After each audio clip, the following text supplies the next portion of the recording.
The city of West Palm Beach isn't complying with an ordinance that says that they must report possible wrongdoing to the county's Inspector General office. That's according to a recently released report by that office.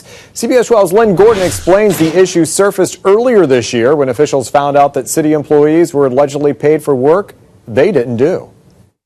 And as we got into it, we began to get testimony that was clear to us that there was no reporting procedure in place. That's just one of the findings in this Office of Inspector General Management Review. The report says the city of West Palm Beach violated the rules for sharing information with their office when it failed to report a wage theft scandal in its Housing and Community Development Office. The ordinance requires that if you have a possible theft, mismanagement of a certain amount of a contract over $5,000, bribery, fraud, or any other violation of law, those must be promptly reported to us. Instead, Inspector General Cheryl Steckler says city officials investigated the matter themselves, failing to alert the Inspector General's office of a finding that 3 employees allegedly were paid for more than 300 hours they didn't work.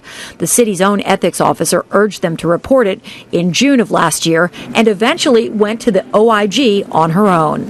There was a discussion in July to report to us, but it was never reported to us until the internal auditor came forward. It's a little confusing, and when this particular case happened, it was early on. It actually occurred before the Inspector General office was even developed. But West Palm Beach Mayor Jerry Moyo defended the city's action, saying the city has its own ethics officer, and it's unclear when they are supposed to let the OIG know what's going on. Some of those cases go nowhere, and we find nothing.